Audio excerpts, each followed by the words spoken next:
Hello and welcome to Monday's lecture. Today we're going to talk a little bit about slope. Hopefully, we can start with some kind of feel good stories, some kind of good weekend stories, but I don't have much other than excited to see kids out this weekend playing football. So, any sports are good sports, and when we get to see it happen, it's very, very good. So we're going to look at finding slope today, and we have three different situations that we're going to look at. So let's get right into it. When we're finding slope on a graph, we have some steps that we want to follow. And I've written these steps almost overkill, almost to an extreme extent, but I do want you to get how it works and kind of the best way to do that. So let's jump right into it. As I'm looking at my graph, as I'm looking at the line that I have on a graph, I want to start out by finding 2 points. I want to find two really good grid points, two places where it really crosses some real defined points that makes it easy to determine from there. And what I'm going to do is I'm going to pick those 2 points, and they can be any points. They can be out at the ends. If you have 2 points that end up pretty close together, that's going to make your life a little bit easier, but either way is fine by me. And sort of the backwards operation of using slope to plot points is really finding the slope from points that you already have. I want to start at the left point of the 2 points that I have. I have one that's definitely on the left and one that's definitely on the right. And I want to start at that one on the left. And I'm using my analogy of I'm in an office building that has multiple levels, and I need to get into the elevator to go meet somebody in their office and have a meeting with them. And I'm at the left point. And so I'm going to take the elevator down 1, 2, 3, 4, 5, 6, 7 floors. And I'm going to write that down. That's down 7. That's actually my rise. And then his office is pretty close to the guy I'm meeting. His office is pretty close to the elevator. It's only over to the right, two doors on the right. So I'm going over 2 doors. So I think about how many floors and how many doors I have to move to make my meeting. Okay. This one, it goes down 7 and over 2. My rise is 7, my run is 2. So I'm saying that my slope M, or sometimes it's called in the homework that you have the constant of proportionality. It doesn't matter which way you think of it. They're the same thing.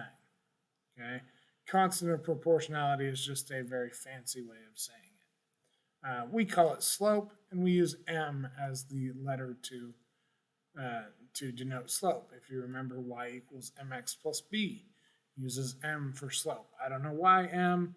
Somebody went with M, and so we go with it. But we write it as our rise over our run, or negative 7 over 2. Okay, a couple other examples here. We'll try to get through them pretty quickly. Again, find 2 points. I see a lot of points on this one. I see a point right here, right here, right here, right here, and so on. Let's say I don't pick the closest 2. Right? This doesn't really work for my analogy, but still calculating it does. Figuring out how much it moves still works. Start at the left point. To get even or level with my other point, I have to go up, it looks like 4. 1, 2, 3, 4. And then to make it into his office, I go over 2. So that looks like up 4 and over 2. So that means that my slope is up 4 over 2. That will actually reduce, and we should reduce it if we want to get a good answer in there.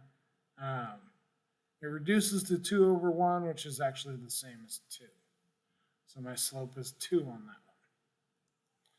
Last one here. I could think about picking this point, but it looks like it misses it a little bit. It looks like I have just a little bit here that line's not going through that point. I get very picky when I'm looking for good points. Okay, so I see one there, and I don't see it there, not there, not there. I don't see another point until all the way down here. Okay, so let's go ahead and see how many floors do I have to go, in this case, I'm going down floors. 1, 2, 3, 4, 5, 6.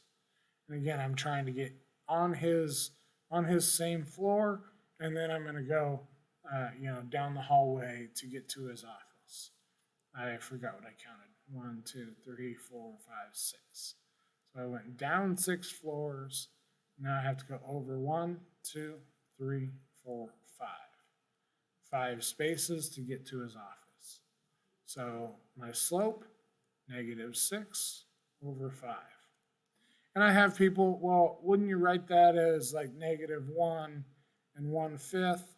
You could, but I'm much more of a fan of improper fractions when it comes to slope. Okay, so stick with the improper fraction. Do not worry about that one. Don't worry about the mixed number.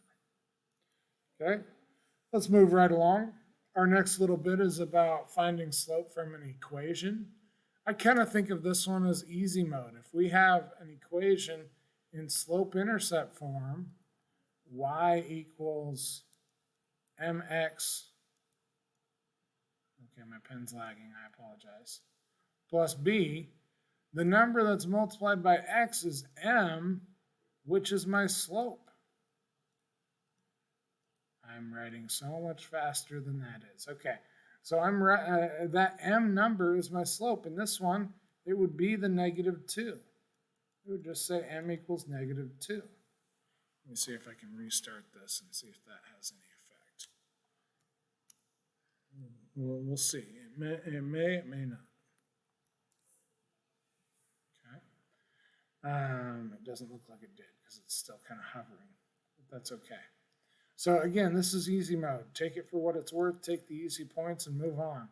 Number being multiplied by x is -2/3. Ooh, this one's a little tricky. There's nothing multiplied by x. Well, there always is. As long as x is there, something is being multiplied by it. It's actually y equals 1x plus 2, which means that the slope is 1.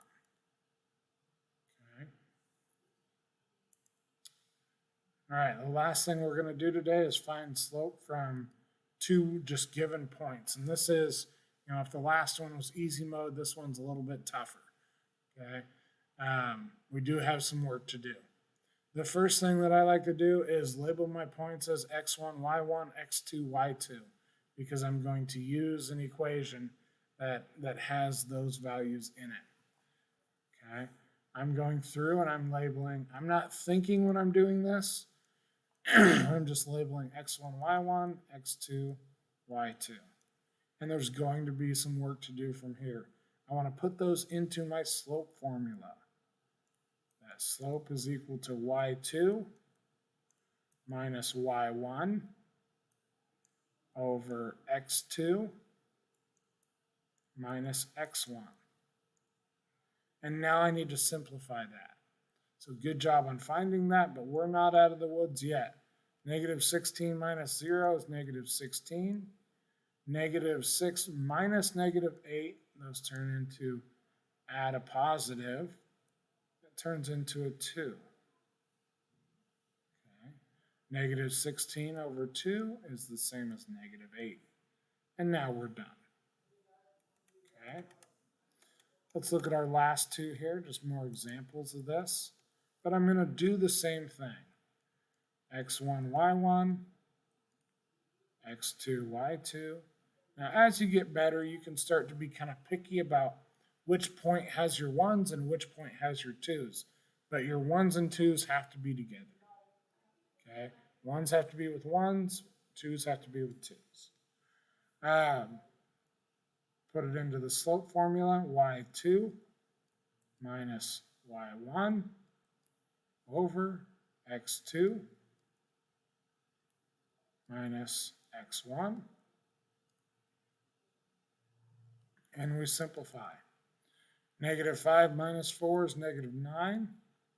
This is going to turn into add a positive, and that looks like it's going to be 4. -14 plus 18 is 4. Leave it as an improper fraction. There is nothing improper about that. It's the worst name in math I think there is. Okay, same process. x1, y1, x2, y2. Plug it into the formula. Doesn't look like a 2. It's never going to look like a 2 unless I redo it. And of course I am, because I get picky about stuff like that. Because I want you to be able to see what it actually says.